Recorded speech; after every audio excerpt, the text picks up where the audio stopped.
한번 기도하시죠. 하나님 감사합니다. 오늘 저희들의 예배를 통하여서 아버지께서 우리에게 주실 이 생명의 말씀을 우리가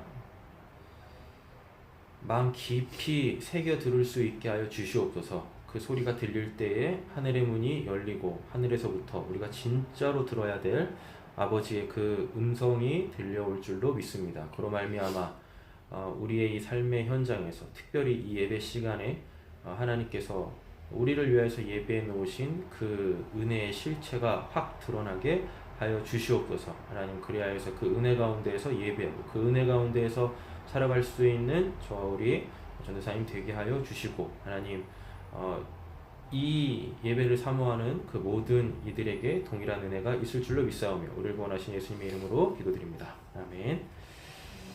예. 오늘 설교의 제목은 보고 듣고 만나서 이젠 쉽시다 라는 제목으로 우리 말씀 함께 보도록 하겠습니다. 그 1절에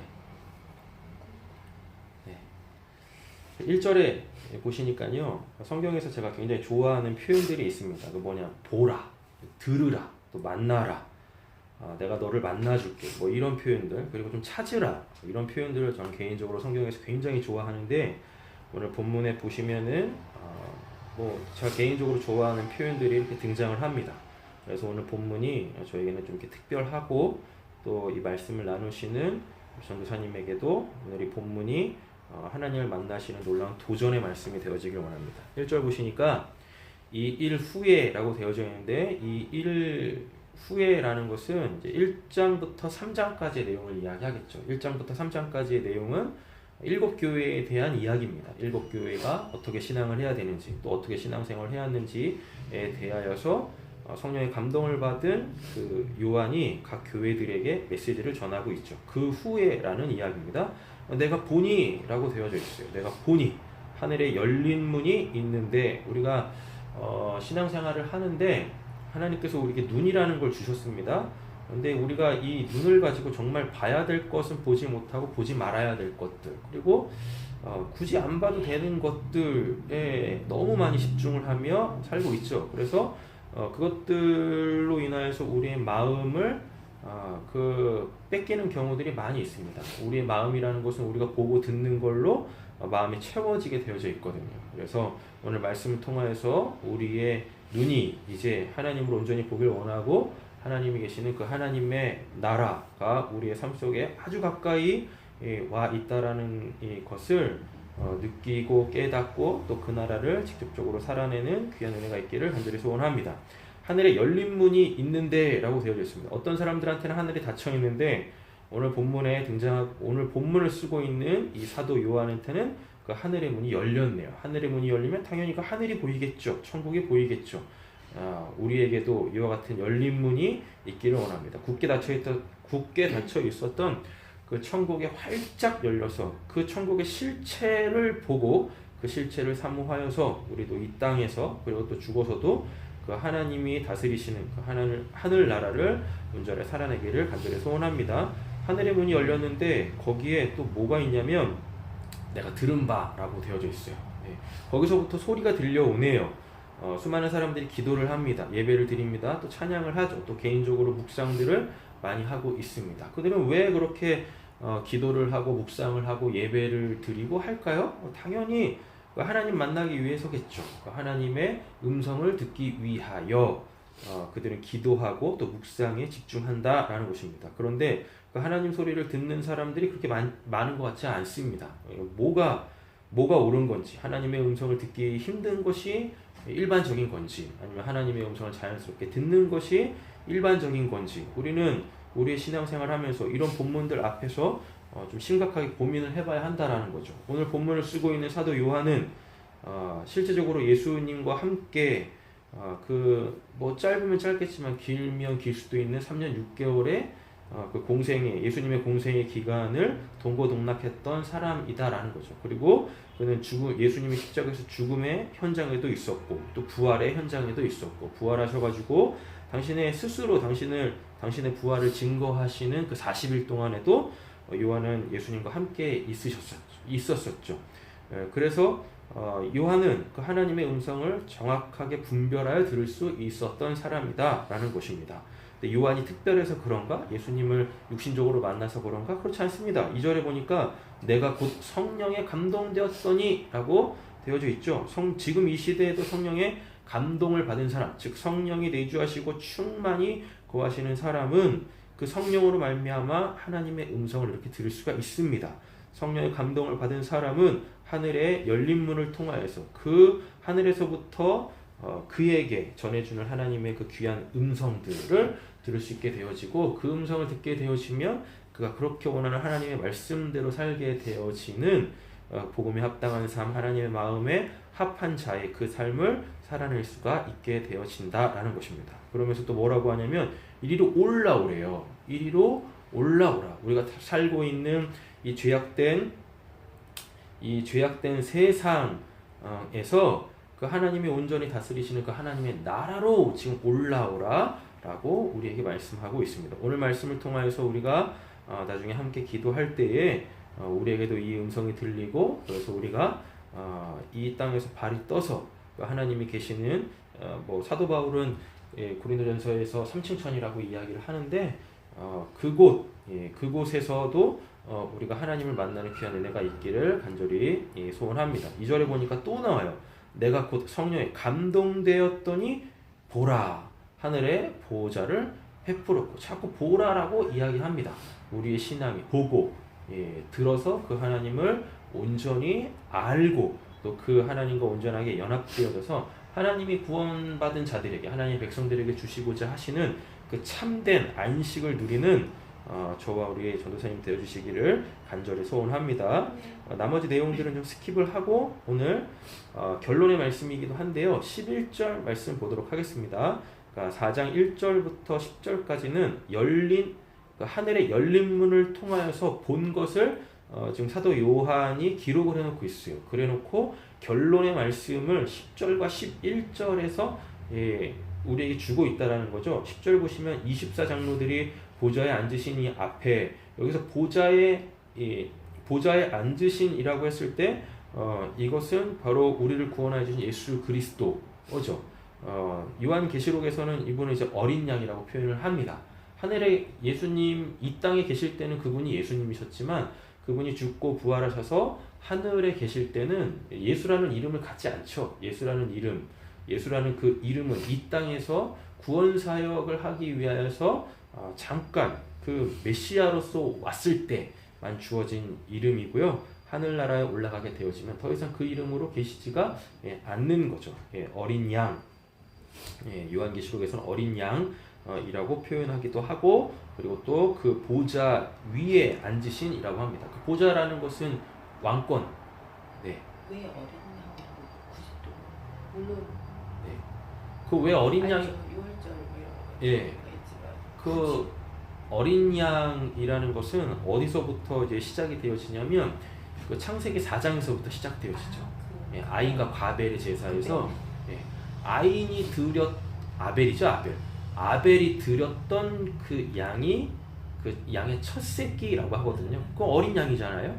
근데 그 어린 양을 드렸기 때문에 하나님께서 아벨의 그 예배를 받으셨죠. 그럼 피해 제사를 얘기하는 게 아니라 아벨이 그 하나님의 은혜의 구체적인 내용, 그건 뭐냐면 나를 대신하여서 그 내 죄값을 치르고 나를 살려내신 하나님의 그 은혜.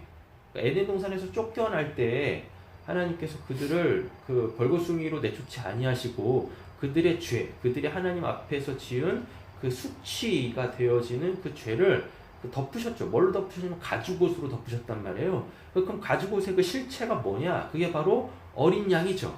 어린 양. 그러니까 구약에는 아직 예수가 성육신하지 않으셨잖아요. 맞죠? 그럼에도 불구하고 구약 백성들도 다 예수의 십자가로 구원을 받는단 말이에요. 십자가는 대신하여서 죽는 거고 죄사함인 거고. 근데 아직 예수가 구약 때는 안 오셨으니까 그 예수의 어떠한 모형으로서 그 아벨을 구원해야 될 그 예수가 이렇게 있어야 되는 거죠. 근데 그게 어린 양이란 말이에요. 어린 양. 그러니까 예수가 더 이상 이 땅에 인간으로서의 그 이름을 가지고 계시지 않을 때는 예수님에게 다른 표현들을 써요. 다른 표현들. 그런데 그게 이제 성경에 제일 처음으로 등장하는 게 그 어린 양이거든요. 어린 양. 네. 어린 양, 가죽옷, 하나님의 은혜. 게다가 이제 이게 민족적으로 가보면은 유월절 때 잡아 먹었던 하나님이 이걸 잡아 먹으라라고 했을 때 이거 먹어야 살아. 그래서 그 양의 피는 생명이잖아요. 그 생명을 문 설주와 임방에 발라 놓으면 죽음의 사자가 넘어갈 거야. 하나님의 심판이 넘어갈 거야라고 하셨잖아요. 그래서 성경에 보면 특별히 구약을 보면 항상 죄를 대신하여서 어떤 하나님이 구원을 이루시려고 할 때 도구로 쓰이던 게, 그 제물로 쓰이던 게 어린 양이란 말이에요. 어린 양. 그건 알아요. 네네네. 근데 굳이 요한계시록에 네. 환상해서 왜 그러냐면, 교환시키는 예. 그러니까 요한계시록하고 창세기는 짝이에요, 짝. 예. 그러니까 창세기보다 더 먼저 있었던 것이 내용으로 보면 요한계시록이란 말이에요. 요한계시록은 이제 하나님의 구원이 완료되어져 있는 천상을 보여주잖아요. 천상을 보여주는데 그 천상은 이 세상이 창조되기 전에 이미 하나님의 텔레마, 하나님의 뜻, 하나님의 열망, 하나님의 구원 계획, 하나님의 그 의지 안에 있었단 말이에요. 예. 그래가지고 요한계시록이 성경의 마지막 권이잖아요. 마지막 권이라는 것은 뭐냐면 다 끝났다, 완료됐다 라는 이야기인 거죠. 근데 요한은 지금 환상 가운데 보고 있단 말이죠. 환상 가운데 보고 있다라는 것은 앞으로 하나님께서 행하실 그 일이 이제 역사 속에서 펼쳐진단 말이에요. 예. 펼쳐지기 전에 그 하나님의 구원 계획 안에 있었었죠.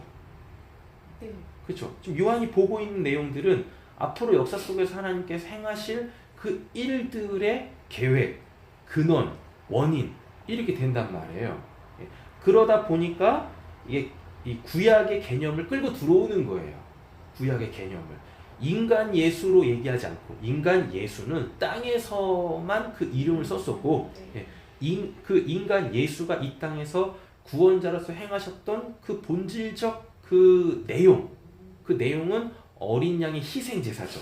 그래서 요한계시록에서도 그 예수라고 부르지 않고 그리스도라는 표현도 이제 더 이상 쓰지 않고 어린 양, 보좌 우편에 앉으신 분, 보좌 위에 앉으신 분, 이런 표현들을 쓴단 말이죠. 네, 이렇게 되어집니다. 자, 보겠습니다. 24장로들이 보좌에 앉으신 이 앞에, 여기 예수입니다. 어린 양이죠. 엎드려 세세토록 살아계신다라고 했을 때, 요것은 뭐냐면은 우리가 소위 이제 영원무궁이라 그러죠. 하나님에 대해서 영원무궁 이죠. 그 영원무궁이라는 것은 더 이상 이제 시간이 존재하지 않는 거죠. 그 찰나만 있는 거죠. 그 찰나.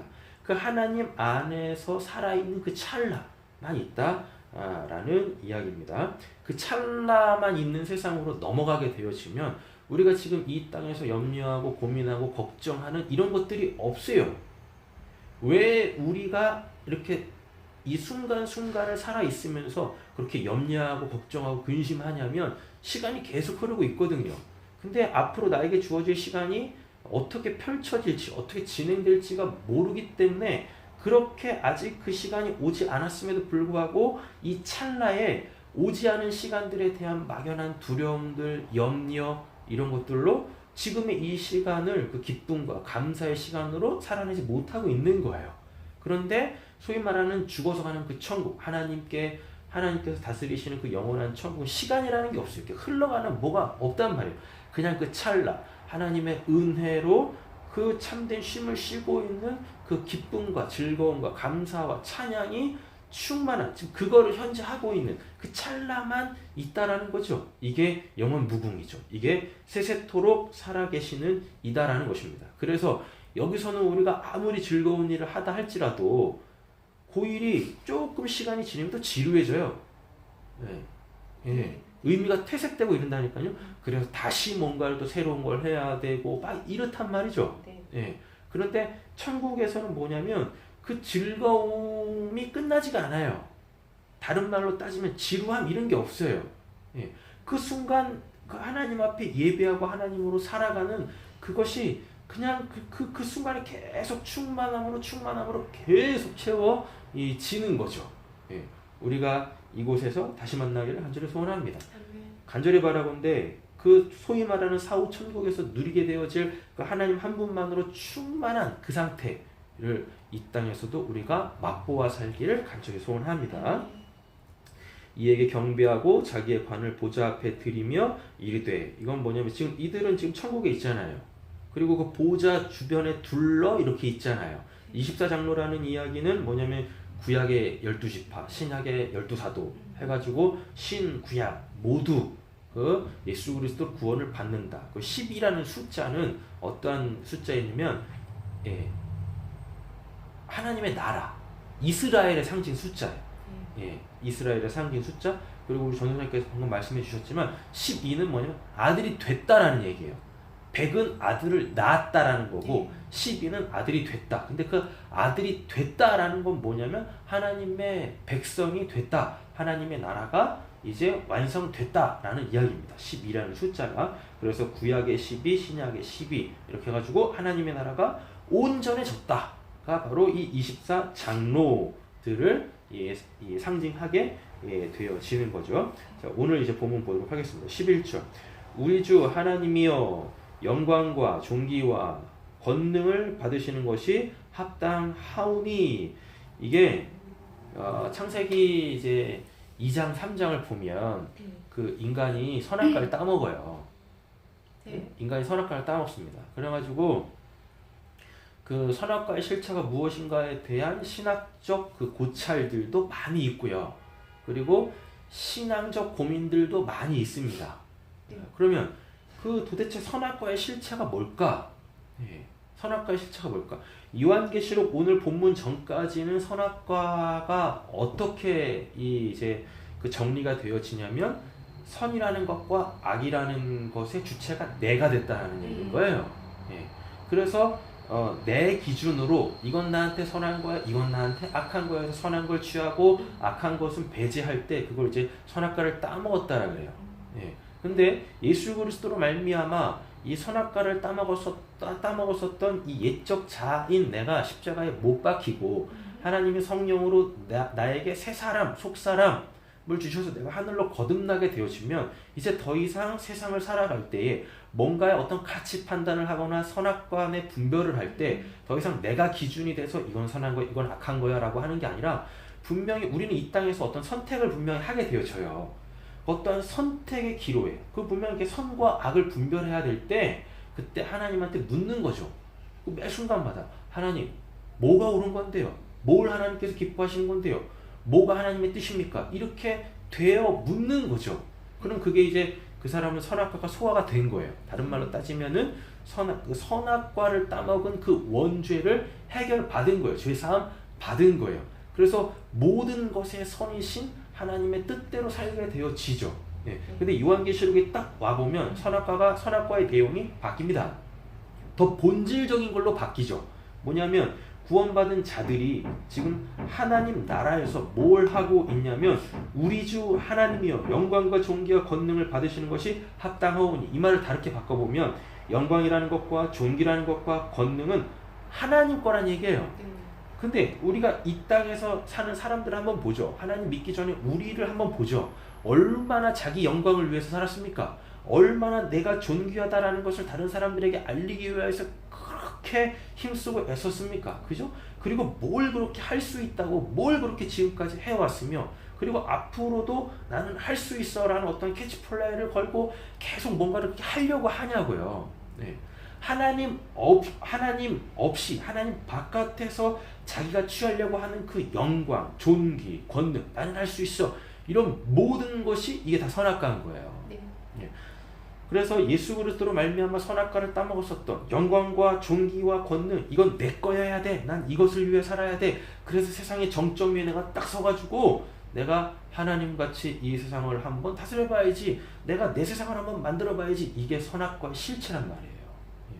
하나님을 믿는 사람들도 수도 없이 이렇게 자기의 영광과 자기의 존귀와 자기의 권능을 내세우면서 그렇게 신앙생활하는 사람들이 많고 심지어는 하나님을 이용해서 자기의 영광을 드러내려고 하는 사람들이 겁나 많습니다.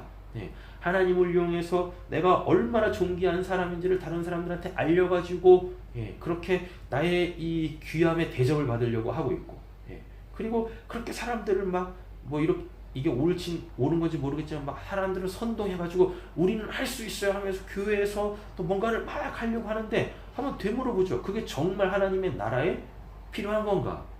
예? 필요한 것들이 많이 있겠죠. 예. 그런데 뭐 때문에 하려고 하는 건지 다들 예. 다들 아버지 예. 나라를 확장을 그죠? 위해서 한다라는 예. 그 명분은 분명히 갖고 그죠? 왔는데 예. 근데 보면은 실질적으로 나오는 걸 보면 뭐 교회 사이즈 키우는 거, 빈자리 채우는 거 막 이런 거예요. 그래가지고 우리 뭐 저번에도 한번 같이 얘기 나눈 적이 있지만 어느 교회에서는 전도 많이 한 사람 전도한 뽑아가지고 뭐 자동차 사주고 해외여행 보내주고 이거에 대해서 주변에서 막 이렇게 좀 안 좋은 소리, 감론을 딱 있었죠. 예, 감론을 박있었어.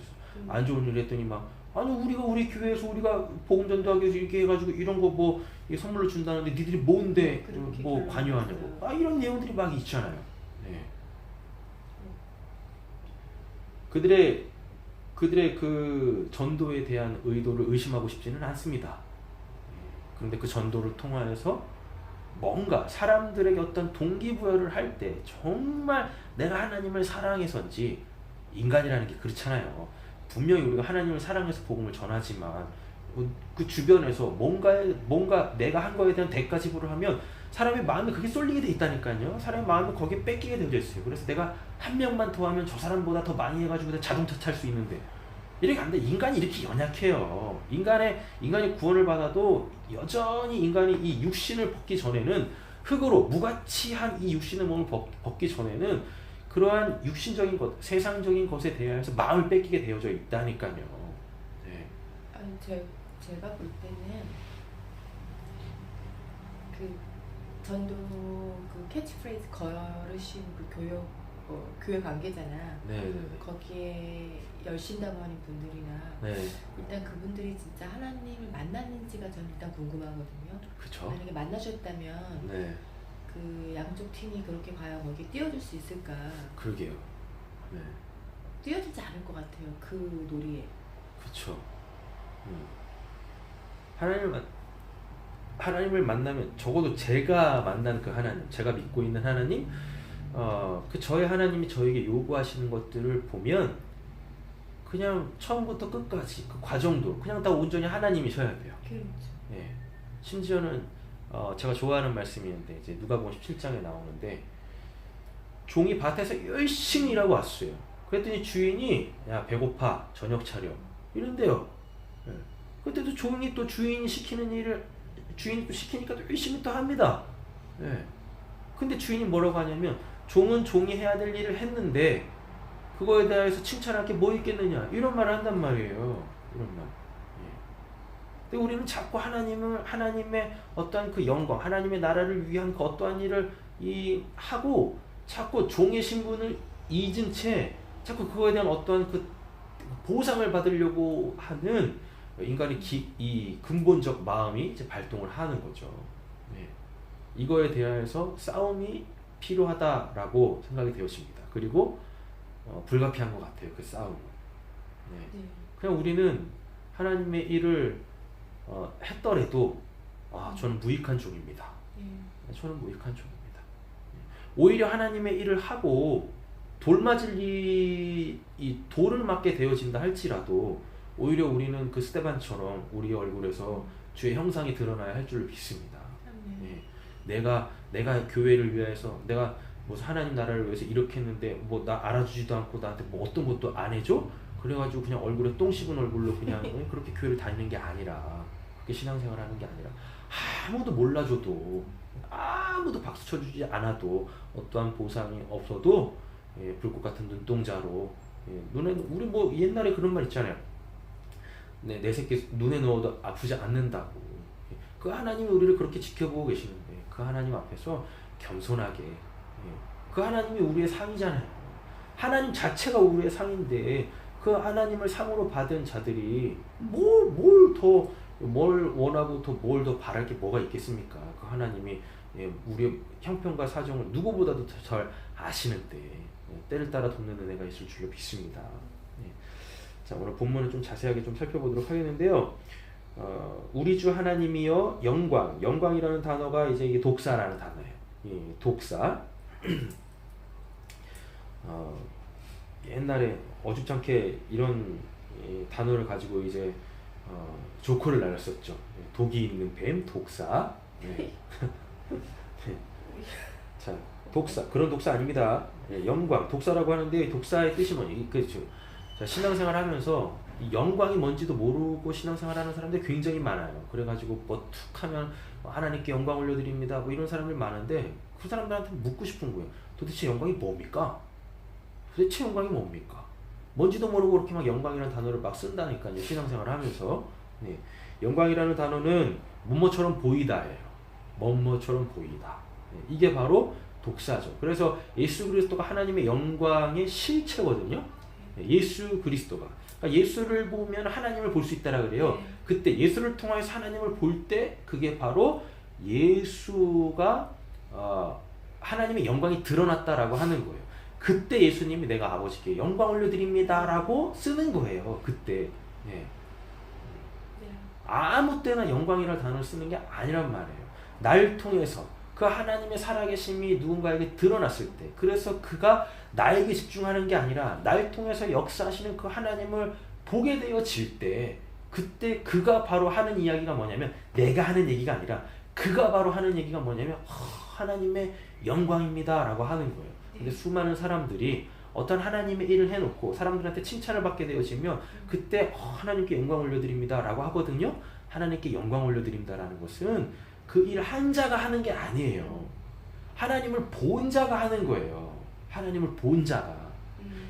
예를 들어 보면 제가 어떤 일을 했어요. 어떤 일을 했는데 전도사님이 제가 하고 있는 일을 통하여 저를 그렇게 쓰고 계시는 그 하나님을 봤다 손 치겠습니다.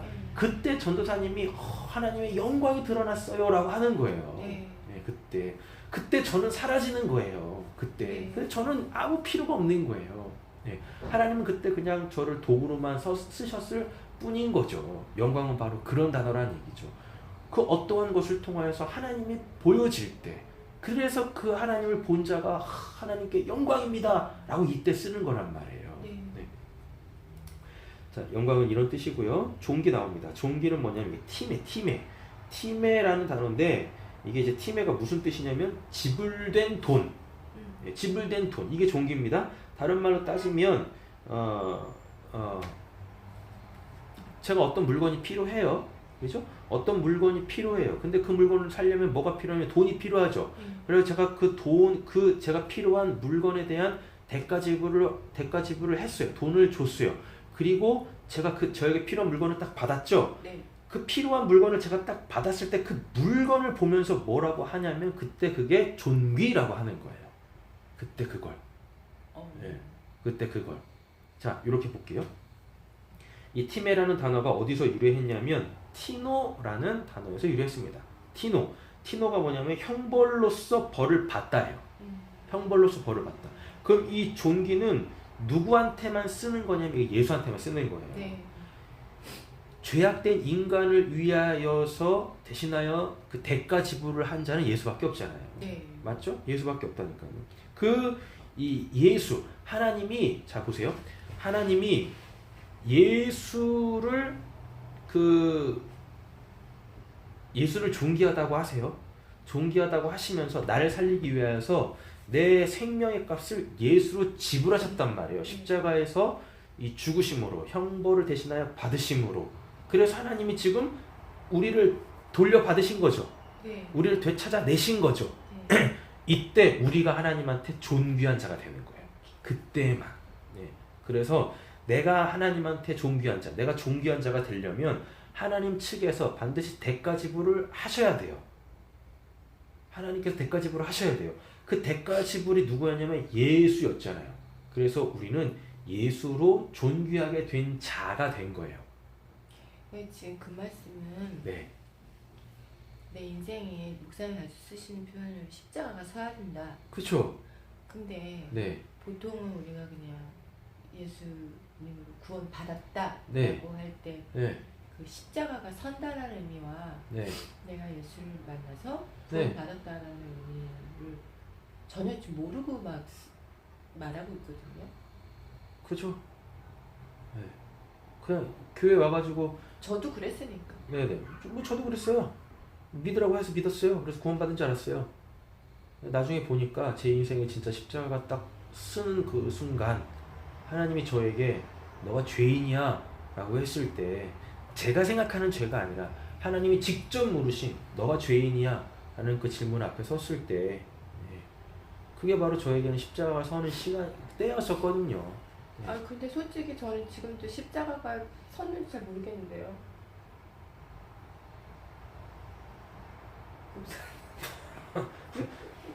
네, 오늘 설교하고는 시간이 없어요.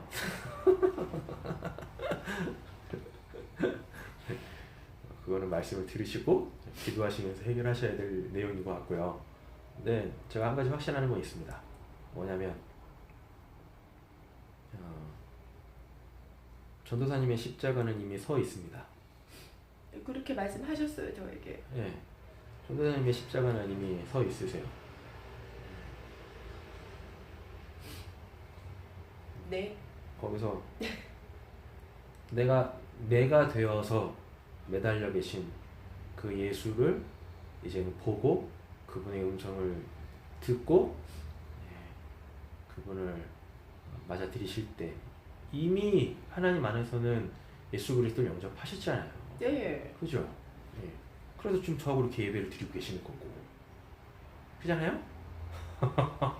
하나님 음성을 못 듣잖아요. 목사님처럼.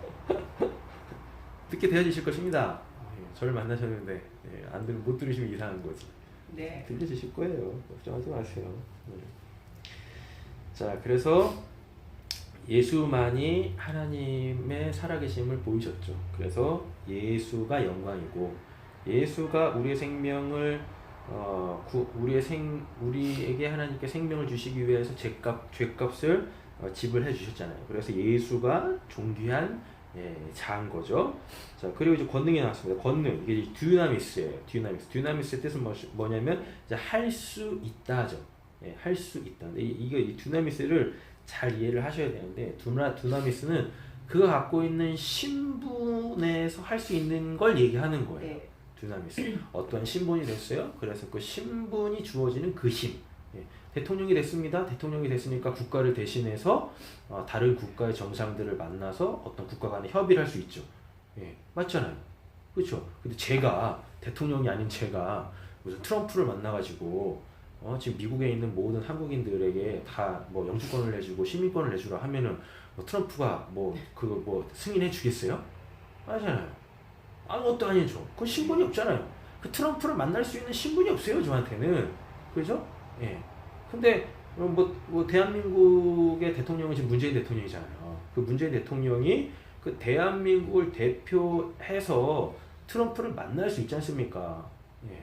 그렇잖아요. 그러니까 문재인 대통령이 대통령이라는 신분을 갖고 있기 때문에 미국의 대통령이 트럼프를 만날 수 있는 거예요. 대통령이 아니면 그 누구도 트럼프를 만날 수가 없단 말이에요. 한국 사람들은 만나주지도 않는단 말이에요. 뭐하러 만나주겠습니까? 맞잖아요. 그때 그 대통령이라는 신분이 있으니까 미국의 대통령을 만날 수 있단 말이에요. 그래서 뭔가를 할 수 있잖아요. 네. 그때 쓰는 단어를 듀나미스라 그래요. 듀나미스. 뭐 조엘 오스틴 같은 사람들이 이야기하고 있는 뭐 마음의 긍정적인 어떤 하면은 뭐든지 할 수 있다고 그럼 하나님이 역사하신다. 사탕 발림입니다. 사탄의 사탕 발림이에요. 네. 근데 하나님을 딱 떠나면 인간이라는 존재가 진짜 마음을 어떻게 먹느냐에 따라서 못할 일도 할 수 있게 되어져요. 전 그건 인정합니다. 네. 근데 성경에서 말하는 듀나미스, 할 수 있다는 하나님의 자녀된 자들이 몇 장이에요? 베드로전서 2장 9절인가? 거기서 말하고 있는 왕 같은 제사장, 네. 거룩한 나라, 소유된 백성. 네. 이러한 하나님이 부여하신 그 신분에서만 할 수 있는 하늘의 그 일들. 그 하늘의 일들은 뭐냐면 우리가 말씀 보는 거예요. 기도하는 거예요. 찬양하는 거예요. 예수님, 하나님한테 예수의 이름으로 예배 드리는 거예요. 그리고 또 하나님을 알지 못하는 그 누군가에게 복음을 담대하게 전할 수 있는 것. 예. 이런 게 바로 이 듀나미스, 우리가 소유하고 있는 권능인 거죠. 예. 우리는 이 힘을 네. 자녀들 신분에서 나오는 그 힘이 네. 그게 바로 그 아버지랑 내가 소통할 수 있는 네, 맞아요. 직결되는 힘이잖아요. 그 힘이죠. 그 힘. 근데 그게 참 애매한 게 네. 자녀가 돼야지 아버지랑 아버지 음성이 들리고 대화를 할 수 있는 건지, 죄인이었을 때 찾아오셔서 당신의 음성을 들려주시니까 네. 그 후에 그걸 듣고 나서 아들이 되는 건지. 아, 그 뭐냐면 이제 여기도 이제 시간이 매이신 거예요. 아, 네. 그러니까 시간이 매여 계시니까 이걸 저렇게 순서를 지금 따져먹고 계시는 거잖아요. 근데 그러니까 이제 에베소서에 보면 창세전 언약이 나옵니다. 네, 네. 하나님이 내가 조성되어지기 전부터 하나님이 나를 자녀 삼으셨다라는 말이 나온단 말이에요. 네. 우리가 이쪽으로 끌려 올라가서 이러한 실제적 신앙의 질문들을 이렇게 관철해 보면 지금 이런 건 전혀 문제가 되지 않는 거죠. 나는 아직 하나님, 내가 생각하기에 나는 아직 죄인이고 아직 구원받지 못했음에도 불구하고 하나님께서 일방적으로 찾아오셔가지고 우리랑 소통하실 수 있단 말이에요. 근데 그거를 이제 그 창세적 언약으로 끌고 올라가서 한번 보자고요. 이미 하나님 안에서는 하나님의 텔레마, 하나님의 뜻, 의지, 계획 안에선 이미 나는 뭐예요? 하나님의 자녀잖아요. 이미 하나님의 자녀. 이제 그게 역사 속에서 우리에게 실현될 뿐인 거죠.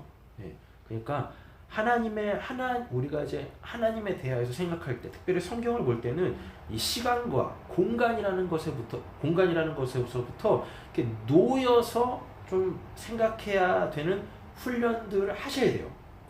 그래야 말씀이 확 풀리고 어느 순간 말씀이 확 풀림과 동시에 하늘이 확 내려앉죠. 그래서 우리가 하늘에 앉힌 자로서 그 순간순간 계속해서 하나님하고 소통하고 그 하늘에 참된 하나님의 뜻을 알 수 있게 되어진단 말이죠. 이 은혜가 있으시길 간절히 소원합니다. 아멘. 자, 보겠습니다. 합당하오니 주께서 만물을 지으신지라 만물이 주의 뜻 나왔네요. 이게 바로 텔레마. 텔레마에 빠졌어요. 뭐 이런 거 있잖아요. 그죠? 그 딜레마에 빠졌다라는 게 뭐냐면 분명히 내가 원하는 건 이건데 뭐 하나가 또 생겼어. 그래가지고 여기서 막 고민할 때 이럴 때 딜레마에 빠졌다라잖아요.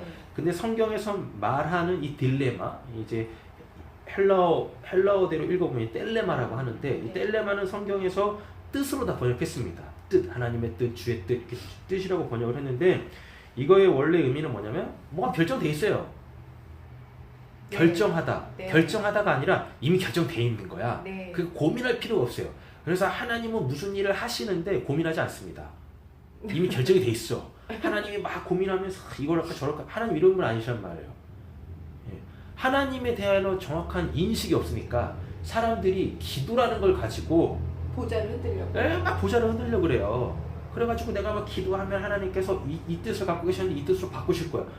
막 이렇게 막 하나님에 대한 잘못된 오해들을 갖고 있다니까요. 우리가 아무리 기도한다고 하나님은 애초부터 갖고 계시는 그 하나님의 그 텔레마를 변경하지 않으십니다. 우리는 왜 기도하지요? 우리는 왜 기도하냐면 기도를 해야 아버지의 뜻을 알 수 있으니까. 아버지의 뜻을 모를 수도 있어요. 예. 근데 기도를 해야 하나님의 뜻대로 행하셨을 때 그걸 딱 보고 와, 이건 하나님이 하시는 일이야 라고 알아먹고 그것을 내가 하나님의 영광과 존귀와 권능으로 챙겨가질 수가 있단 말이에요. 하나님의 은혜로 받아먹을 수 있단 말이에요. 우리의 삶 속에서 하나님이 일하시고 있는 것, 우리의 모든 삶은 다 하나님의 뜻 안에서 이루어지고 있는데 우리가 그런 것들을 이렇게 기도를 쉬지 않고 하지 않다 보니까, 깨어 기도하지 않다 보니까 하나님의 일하심인 것이 분명함에도 불구하고 그거를 다 놓칠 때가 많아요. 놓칠 때가 많다니까요. 만약에 우리가 쉬지 않고 기도하고 있었으면, 제가 이곳에 왔을 때 예수님교회에서 이렇게 딱 그 애초에 계획했던 걸 딱 틀어버렸을 때 이런 것들에 대하여서 염려하고 의심하고 또 사람에 대하여서 어떤 좀 안 좋은 마음을 갖거나 앞으로 어떻게 될까 염려하고 걱정하지 않겠죠. 그죠? 늘 쉬지 않고 기도하고 있었으면 그렇게 하나님께서 그 예수님께서 애초에 계획대로 딱 틀어낸 것도 하나님께서 준비하신 것을 이루시기 위한 하나님의 그 뜻 안에서 하나님이 이미 결정해 놓으시고 목적해 놓으시고 그리고 그 결정된 것 목적한 바를 이루시기 위한 그 열정을 당신의 의지로 행해가고 계시는구나를 알게 되어지는 거죠. 예. 예수님 교회에서 딱 연락이 왔을 때, 딱 연락이 왔을 때, 하나님이 하고 계시는 일이 맞구나. 지금 하나님의 뜻대로 모든 일들이 지금 착착착착 진행되어지고 있구나. 이렇게 알 수 있는 거예요. 기도할 때, 기도를 하면 하나님 예수님 교회에서 뭐 이렇게 애초에 약속했던 거를 틀어버렸네요. 빨리 원래대로 그가 했던 말대로 되어질 수 있게 해주세요. 이렇게 기도하는 게 아닌 거죠. 그런다고 하나님께서 그 기도를 들으시고 뭘 하시는 게 아니란 말이에요. 하나님의 뜻이 다 있단 말이에요. 그리고 예수님 교회에서 그렇게 저에게 이야기했던 것도 그것은 실언은 아니다라는 이야기입니다. 실언은 아니지만서도 네. 목사님을 이 미국에 불러들일 수 있는 강력한 원인이었죠. 미끼는 됐네요. 그죠? 미끼였죠. 미끼였을 뿐만 아니라 하나님께서 그렇게 하실 겁니다. 하나님께서 그렇게 하실 거예요. 아멘. 때는 제가 생각했던 때하고는 다르지만 그건 저도 그렇게 생각해요. 분명히 하나님께서는 하나님의 뜻대로 행하실 거예요. 네. 그렇습니다. 죽은 교회 살리는 은사가 있기 때문에 그렇죠. 거기다가 저까지 거기에 있는 포함되어 있는데 그러니까요. 첫사랑 교회인데. 그렇죠.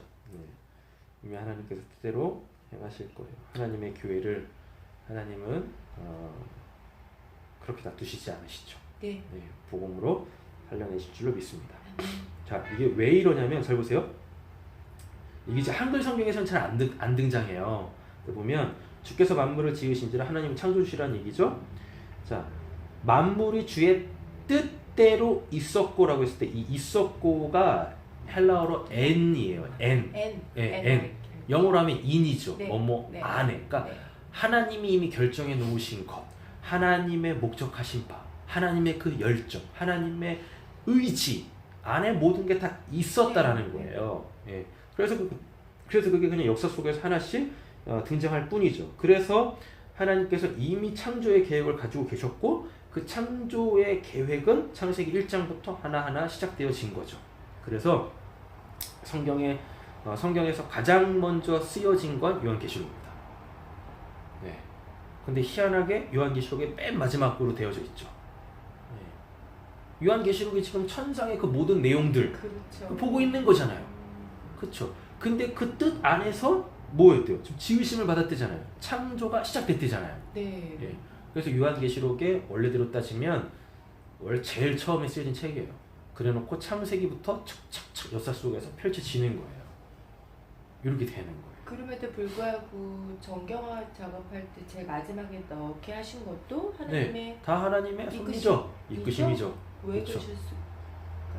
왜 그러시냐면 앞에다 넣으면 안 그래도 지금 요한계시록의 맨 마지막에 위치에 있음에도 불구하고 요한계시록을 사람들이 굉장히 어려운 말씀 이렇게 이해를 하고 함부로 제가 제일 싫어하는 표현이긴 하지만 평신도들은 함부로 요한계시록을 보지도 못해요. 보려고 하지도 않고 목사들도 요한계시록을 잘 설교하려고 하지 않습니다. 왜? 설교하다가 모르니까. 자기도 미로에 빠져요. 자기도 모르는 말 하고 있어요. 그러거든요. 또 은혜도 안 돼. 그렇잖아요. 근데 요한계시록을 맨 처음에다가 딱 놓는다고요? 우리가 대부분 이제 성경을 신앙생활을 딱 시작할 때 나도 성경을 한번 일독해봐야지. 그래서 보편적으로 보면 맨 첫 장부터 했거든요. 그죠? 근데 요한계시록의 창세기 앞에 성경을 여는 첫 번째 책이라면 아마 첫 장도 못 읽고 포기할 거예요. 그러니까 재미있는 그 창세기 역사에서 펼쳐진 그냥 상상하지 않아도 보여지는 창세기 1장 재밌잖아요. 그죠? 신화 같죠? 책이잖아요. 근데 요한계시록 이게 뭔 뜻인지 보면서도 뭔 뜻인지도 모르는 책을 맨 앞에 놔두면 이게 되겠어요? 그래가지고 지금 우리 시대에 요한계시록의 마지막에 있는 건 뭐냐면 창세기부터 역사 속에서 하나님께서 행하신 그 일들 한번 착착착착착 살펴봐. 유다서까지 착착착 살펴봐. 그렇게 이걸 다 이해하고 나면 네. 이제 요한계시록이 역사에서 일어나기 전에 이 모든 게 다 하나님의 텔레마 그 뜻 안에 있었구나. 그래서 역사 속에서 하나님이 시간과 공간 속에 하나씩 다 펼쳐내셨구나. 알게 되실 거예요. 요한계시록이 원래 제일 쉬운 책이에요. 예, 제일 쉬운 책이에요. 하나님하고 소통이 되어지면 오늘 사도 요한처럼 뭐가 되면 성령의 감동을 받게 돼요. 네. 사도 바울처럼 성령의 감동을 받게 되어지면 요한계시록만큼 쉬운 책이 없어요. 예. 목사님한테는 제일 쉽겠지요. 모든 이들에게 다 요한계시록이 가장 요한계시록처럼 쉬운 책이 없었어요 라는 그 믿음의 고백들이 그 성토되어지기를 간절히 소원합니다. 자, 요한계시록 4장 10절은 11절은 이렇게 정리를 하도록 하겠습니다. 자, 이제 이 본문을 가지고 좀 더 정리를 좀 해보겠습니다. 첫 번째, 모든 성경은 다 예수에 대한 이야기인 거죠. 네. 하나님에 대한 이야기입니다. 이제 하나님에 대하여 예수에 대해서 좀 정리를 해봐야 될 필요가 있는 거죠. 왜냐하면 예수에 대해서 정확하게 알 때, 그 창조주 하나님을 알고 그 창조주 하나님을 알 때 우리가 하나님을 제대로 찾고 그래서 그 제대로 찾을 때 하나님이 만나주신단 말이에요. 수많은 신앙하는 사람들이 하나님을 찾습니다. 근데 하나님을 실질적으로 만나지 못하잖아요. 네. 그 왜 만나지 못하냐면 자기가 갖고 있는 이미 하나님이 왜곡된 하나님인 거예요. 심지어는 하나님은 어떤 분이신지도 모르고 일단 만나보겠대. 그러니까 하나님이 안 만나주시는 거예요. 만나면 알게 될 거라는 것 때문이죠. 답답하니까 일단 만나주시면 이건 제가 정확하게 말씀드릴 수 있어요. 뭐냐면 하나님을 정확하게 알지 못한 채, 그러니까 성경에서 말하는 하나님을 알지 못한 채 하나님을 만나버리면 100% 하나님을 우상으로 갖게 되죠. 맞아. 예. 자기가 만난 그 하나님에 딱 매여가지고 결코 그 크신 하나님의 그 일하심들을 볼 수가 없게 되죠. 예. 그래서 다른 사람들이 만난 하나님을 그건 하나님 아니야라고 다 내쳐버립니다.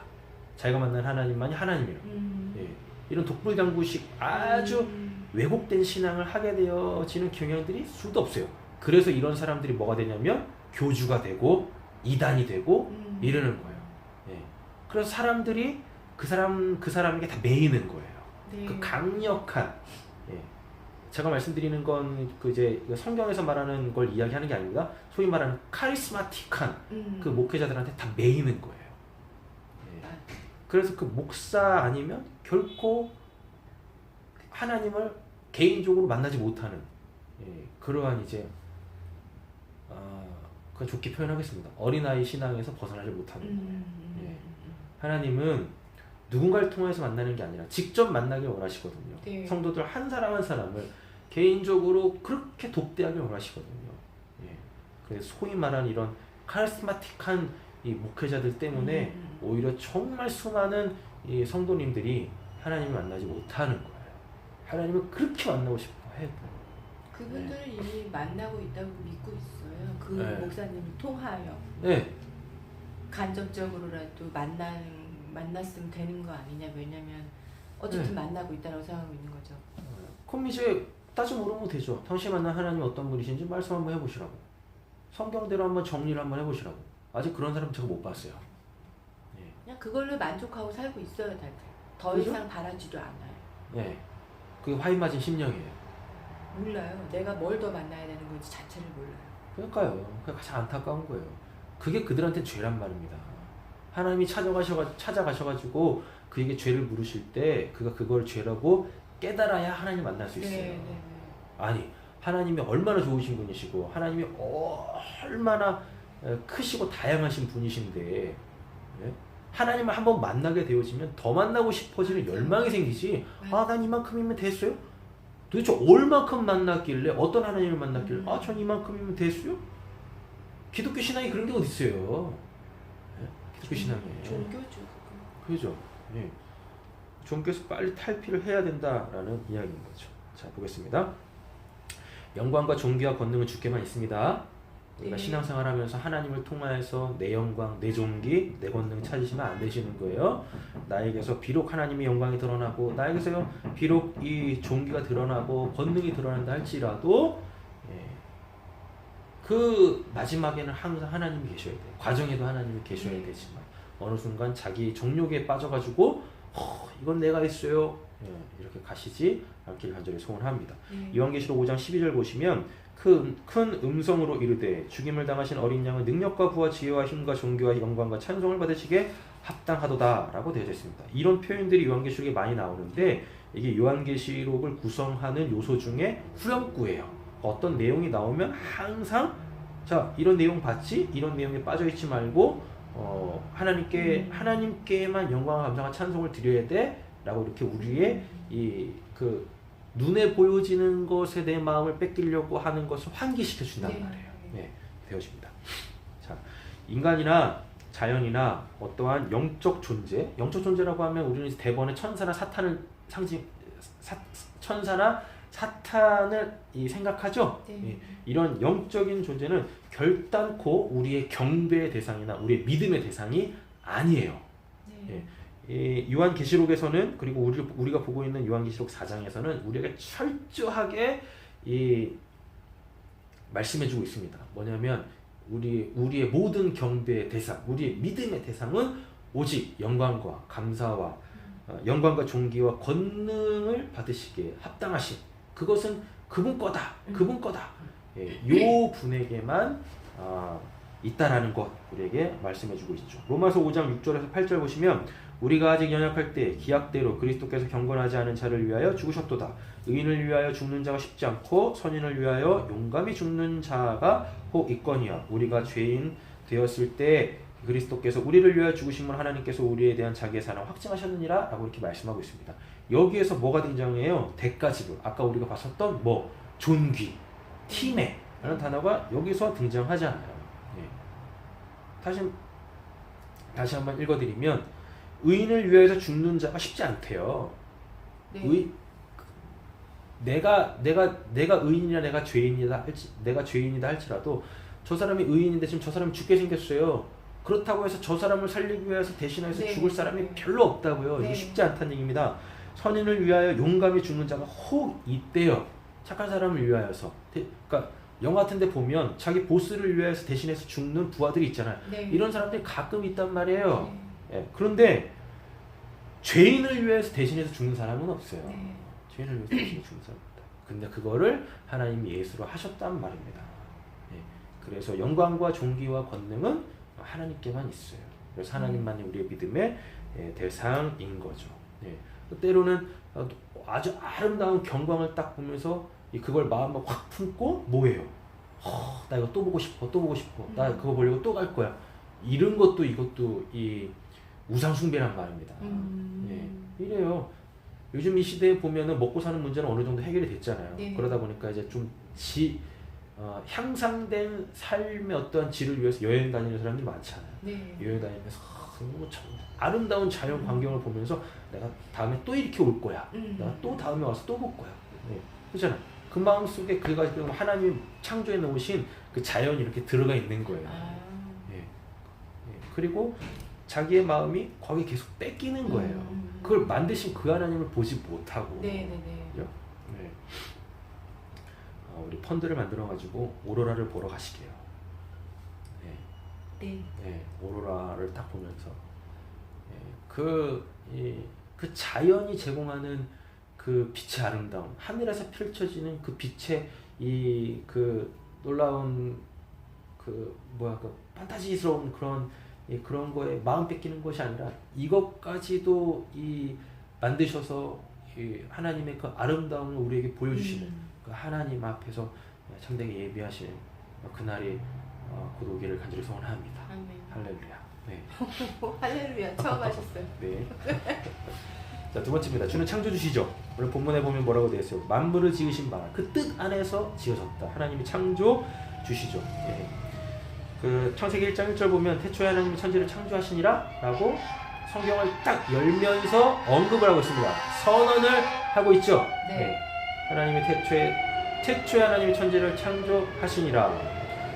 사도행전 14장 15절에도 보면 이르되 여러분이 어찌하여 이런 일을 하느냐 우리도 여러분과 같은 성정을 가진 사람이라. 이게 이제 사도 바울이 복음 전도하다가 어떤 일이 있었어요. 뭐냐면 어떤 사람을 고쳤는데 이게 고칠 수 없는 일을 했거든요. 그 사람들이 그 바울과 바나바를 보면서 와 제우스와 헤르메스가 내려왔다라고 해가지고 막 그들을 막 신성시하려고 했었어요. 또 심지어는 그 독사에 사도 바울이 한번 물렸는데 독의 해를 전혀 받지 않는 거예요. 네. 그래가지고 또 그 원주민들이 또 막 경비하려고 했었어요. 그때 사도 바울이 한결같이 뭐라고 하냐면 이르되 여러분이 어찌하여 이런 일을 하느냐 우리도 여러분 같은 성정을 가지고 똑같다는 얘기입니다. 여러분에게 복음을 전하는 것은 이런 헛된 일을 버리고 사람한테 집중하는 거, 어떤 카리스마틱한 사람한테 집중하는 거, 하나님이 창조해 놓으신 이 자연 광경, 그 아름다움에 현혹되어지는 것, 또는 영적 존재들, 그 천사, 그 사탄의 마음 뺏기는 것. 예. 한국에서 떠나올 때 제 지인 되시는 분이 그런 말씀하시더라고요. 위로의 격려의 말씀을 해주셨는데 뭐냐면 음녀의 도시 캘리포니아 가시는군요. 승리하시길 기원하겠습니다. 이런 말씀을 하시더라고요. 지금 저희가 이렇게 예배하고 있는 이 샌프란시스코에 그 레즈비언인가 게이들인가 그 게이들의 그 성지가 이렇게 있잖아요. 네. 그래서 1년에 한 번씩 퍼레이드를 하고 네. 이런 것들 그 영적 존재 소위 말하는 영적 존재를 하는 거 인간보다 좀 이렇게 능력이 많다라고 하는 어떤 천사나 사탄을 숭배하는 이런 거에 현혹되지 말라라는 이야기입니다. 이런 헛된 일을 버리고 천지와 바다와 그 가운데 만물을 지으신 살아계신 하나님께로 돌아가게 하려 함이라. 예. 기독교 신앙에 굉장히 중요한 개념이 있어요. 뭐냐면 하나님이 창조주시다거든요. 네. 근데 이 하나님이 창조주시다라는 거가 도대체 나한테는 어떤 의미인가? 그냥 단순히 하나님이 모든 것을 만드셨어요. 이 정도 수준인가? 하나님이 창조주시다라는 것이 우리의 신앙에 어떠한 의미냐면 그 창조주에게로 돌아가라라는 얘기인 거예요. 하나님이 그냥 이 모든 만물을 만드신 주인이시다. 단순히 이 정도의 개념이 아니라 너는 하나님이 만드신 자니까 하나님께로 돌아가야 돼. 이게 창조론의 핵심이에요. 그냥 창조론 자체가 그냥 하나님이 다 만드셨어요. 이게 아니라고요. 네. 그 창조주에게 돌아가라. 그래야 너가 참된 너가 될 수 있는 거야. 네. 인 거예요. 네. 그런 말도 있잖아요. 어떤 시도 있잖아요. 이 들에 이렇게 꽃이 펴져 있는데 어느 누가 와가지고 꽃이라고 했을 때 그게 꽃이 됐다고. 그가 나의 이름을 불러줬을 때. 네. 그가 내 이름을 불러줬을 때 나는 그 꽃이 됐습니다. 의미가 됐죠. 네. 의미가 되는 거죠. 꽃이라 불러줬을 때 의미가 되었다. 그렇죠. 그 꽃에 그 이름을 불러줬을 때 그 의미가 되는 거예요. 우리가 창조론의 핵심은 우리가 하나님께로 돌아갔을 때 하나님께서 어서 돌아와라 민경아, 어서 돌아와라 경근아. 예? 그랬을 때 진짜 내가 되는 거예요. 네. 예. 그러니까 요한계시록에서 그래서 그 말이 나오는 겁니다. 새 이름 받은 자들만 안다고요. 받은 자들만 안다고요. 창조론의 핵심은 하나님께 돌아가는 거예요. 그래서 하나님께서 내 이름을 불러줬을 때 나의 살아있음에 나의 존재에 의미가 부여되는 거예요. 의미가. 예. 모든 것이 그럼 다 새로워지는 거죠. 모든 것이. 이게 내가 있길 간절히 소원합니다. 에베소서 3장 9절 보면 영어부터 만물을 창조하신 하나님 속에 감추었던 비밀의 경륜이 어떠한 것을 드러내려 하심이라. 영원부터 만물을 창조하신, 그러니까 하나님 안에 들어가게 되어지면, 하나님께로 돌아가게 되어지면, 그 창조주에게 돌아가게 되어지면 이런 것들이 왜 존재하는지 알게 되어져요. 왜 낮이 있는지, 왜 밤이 있는지, 왜 낮에는 해가 떠 있고 왜 밤에는 달이 떠 있고 수많은 별들이 그렇게 어둠을 밝히고 있는지, 그 이유들, 원인들을 다 알게 되어지는 거죠. 그럼 보여지는 모든 것들을 다 감사할 수밖에 없어요. 거기서부터 하나님을 만나게 되어진단 말인 거예요. 할렐루야. 아멘. 이렇게 해야 되죠. 요한계시록 10장 6절 보시면 세세토록 살아계신 이 곧 하늘과 그 가운데 있는 물건이며 땅과 그 가운데 있는 물건이며 바다와 그 가운데 있는 물건을 창조하신 이를 가리켜 맹세하되 지체하지 아니하리니 이렇게 말씀하고 있죠. 모든 게 다 하나님께서 만드셨어요. 요한계시록 14장 7절에도 보시면 그가 큰 음성으로 이르되 하나님을 두려워하며 그의 영광을 돌리라. 이는 그의 심판의 시간이 이르렀음이니 하늘과 땅과 바다와 만물의 근원을 만드신 만물들의 물들의 근원을 만드신 이를 경배하라 하더라라고 얘기하고 있습니다. 예. 사도 바울이 로마서 1장에서 뭐라고 하냐면 모든 피조물들이 하나님의 아들들을 기다리고 있대요. 네. 네. 왜 그러겠습니까? 하나님의 아들들을 기다리고 있대요. 자연 만물도 본의 아니게 죄를 짓는 거예요. 그것 때문에 죄인들이 그것들을 다 자기 마음에 품은 거예요. 그래가지고 우상 숭배하고 있는 거예요. 그러니까 이 자연 만물들이 존재하는 이유는 자신들을 통하여서 하나님 그 영광을 보라는 얘기인데, 네. 이놈의 인간들이 심지어는 그리스도인들까지도 뭐하고 있으면 자연을 보면서 하나님이 지으신 이 모든 피조색이 아름답다라고 하지만 결국 보면은 그걸 마음에 다 품더라니까요. 하나님을 품는 게 아니라. 네. 그래서 하나님의 아들들을 자연 모든 만물들이 기다리고 있대요. 그들을 정확하게 하나님 만드신 그 목적대로 볼 수 있는 그 사람들을 기다리고 있대요. 그래야 그들에게서 자신들의 그 자연 만물들의 그 아름다움의 실체가 드러날 테니까. 네. 예. 이런 거죠. 그래서 우리를 통하여서 이렇게 참되게 예배하는 저희들을 통하여서 하나님이 창조해 놓으신 이 수많은 피조 세계가 그 하나님의 영광 가운데에서 그들의 원래 그 존재 목적대로 바로 그곳에 존재하기를 간절히 소원합니다. 아멘. 자, 보겠습니다. 인간의 역사 의식은 이제 두 가지가 있죠. 뭐냐면 이제 첫 번째는 이제 원래는 창조론밖에 없었어요. 맞죠? 창조론밖에 없었는데 어느 순간 뭐가 들어와 버렸어요? 진화론이 들어와 버렸고, 또 어느 순간 또 빅뱅 이런 게 들어왔잖아요. 네. 그죠? 이런 그냥 되도 않는 썰들. 근데 근본적으로 인간의 역사 의식에는 창조론이 기반으로 돼 있어요. 창조가 기반이란 말이에요. 네. 이 창조론이 왜 인간이 갖고 있는 역사 의식에 필요 충분 조건이어야만 하냐면, 인간이 가지고 있는 역사 의식에 창조론이 왜 필요 충분 조건이어야만 하냐면, 오늘의 나는요, 지난 과거가 누적돼서 오늘의 내가 있는 거잖아요. 네. 이 말을 다른 말로 바꿔보면 원인이 있어야 결과가 네. 있다는 얘기예요. 오늘의 나는 원인의 결과죠. 네. 그럼 이 말을 또 다르게 바꿔보면 모든 것에 원인이 있어요. 네. 원인자가 있어요. 그 원인자 때문에 어떠한 오늘의 나라는, 우리가 살고 있는 이 세상이라는 이 결과물이 있단 말이에요. 네. 맞죠? 네. 근데 이 창조, 인간의 역사 의식, 창조론이 필요 충분 조건이어야 되는데, 창조론은 하나님이 세상을 창조하셨다는 얘기잖아요. 다른 말로 바꿔보면 하나님이 나의 근원이시란 얘기인 거예요. 오늘의 나의 원인자시란 얘기인 거예요. 예.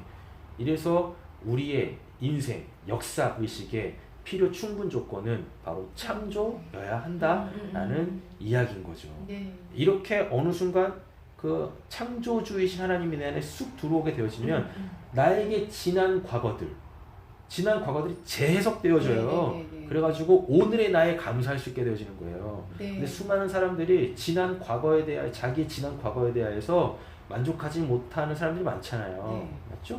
왜 나는 그런 가정에 태어난 거예요? 네? 그래서 왜 나에겐 이런 일들이 있었던 거예요? 막 이러잖아요. 근데 알고 보면 오늘 내가 구원을 받아 하나님과 함께하고 있으면요, 지난 과거에 지난 나의 그 삶의 배경이 그러하였다 손 치더라도 하나님께 감사할 수 있게 되어집니다. 네. 아셨죠? 네. 네. 자, 그래서 제가 좋아하는 성경이 있어요. 네. 뭐냐면 전도서 12장입니다. 전도서 12장 읽으면 이제 시간이 많이 가니까 중요한 요절만 읽어드릴게요. 네. 너는 청년의 때 너의 창조주를 기억하라. 곧 공고한 날을 이르기 전에 나는 아무 날이 없다고 할 때 해들이 가깝기 전에, 해와 빛과 달과 별들이 어둡기 전에, 비 뒤에 구름이 다시 일어나기 전에 그리하라. 흙은 여전히 땅으로 돌아가고 영은 그것을 주신 하나님께로 돌아가기 전에 기억하라. 전도자가 이르되 헛되도다, 모든 것이 헛되도다. 이래 결국을 다 들었으니 하나님을 경외하고 그의 명령을 지킬지어다. 이것이 모든 사람의 본분이라. 하나님은 모든 행위와 모든 은밀한 일을 선악간에 심판하시리라 라고 말씀하고 있어요. 모든 지혜에 통달했던 모든 자연 만물의 그 원인을 명확하게 알고 있었던 그 솔로몬이 그 지혜를 가지고 인생을 허비하다가 자기의 영광과 존귀와 권능을 자기가 다 취하고 있다가 인생 말년이 되어서야 하나님이 자기가 왕위에 오를 때 하나님이 주셨던 그 지혜를 가지고 다시 하나님을 찾았단 말이에요. 네. 창조주를 기억하라. 예. 그러니까 우리는 인생을 낭비하지 말고 허비하지 말고 매 순간순간 그 창조주, 오늘의 나의 근원자가 되시는, 원인이 되시는, 나의 살아있음에 생명을 공급하시는 그 하나님을 기억하면서 그 하나님으로 하루하루를 감사하며 살기를 간절히 소원합니다. 네. 나머지 말씀이 있는데 이 말씀은 다음 시간에 나누도록 하겠습니다. 네. 경륜과 섭리가 아직 남아있거든요. 경륜과 섭리. 그러므로 통하여서 하나님께서 정말 우리에게 주시려고 하는 우리의 모든 삶을 하나님께서 다 하나님의 경륜 속에서 섭리하고 계시잖아요. 네. 맞죠? 네. 왜 하나님이 우리의 인생을 이렇게 다스리시나? 왜 이렇게 우리의 인생을 주관하시나? 그리고 왜 우리는 그 하나님에게 우리의 인생을 맡겨야 되는가? 이거에 대한 이유, 원인이 있거든요. 왜 우리가 그렇게 되는지. 일단 결론부터 내려놓고 다음 시간에 더 자세하게 나누겠지만 쉼 때문에 그래요. 쉼. 안식? 예, 안식 때문에 그래요. 하나님이 진짜 우리에게 주시려고 하는 건 안식인 거예요. 하나님 안에서의 안식, 쉼. 예, 다음 시간에는 쉼이 뭔지 오늘 본문 가지고 좀 더 자세하게 살펴보도록 하겠습니다. 기도하시죠. 사랑의 주 하나님 아버지 감사합니다.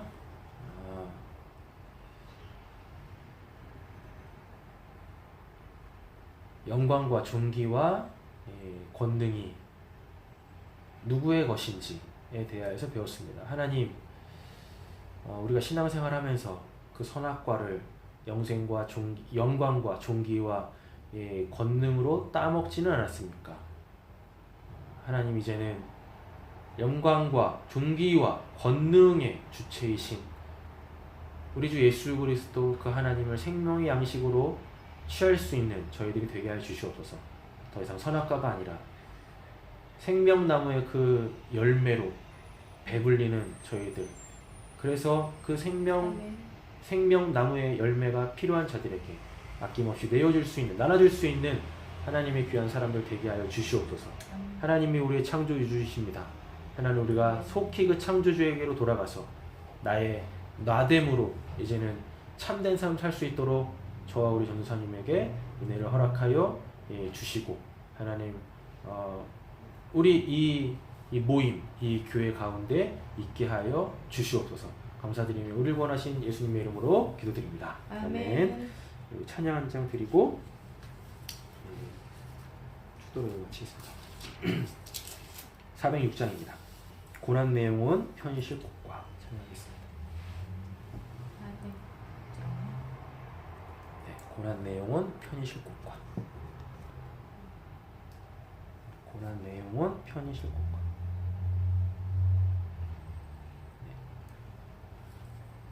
찬양하겠습니다.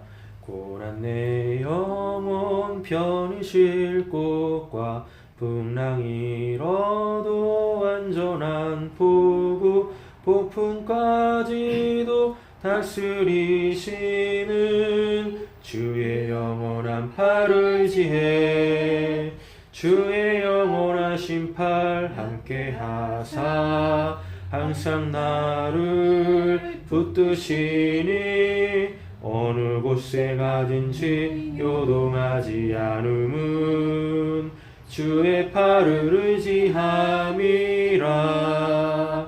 세상 친구들 나를 버려도 예수는 함께 동행함으로 주의 은혜가 충만하리니 주의 영원한 팔 의지해 주의 영원하신 팔 함께 하사 항상 나를 붙드시니 어느 곳에 가든지 요동하지 않음은 주의 팔을 의지함이라.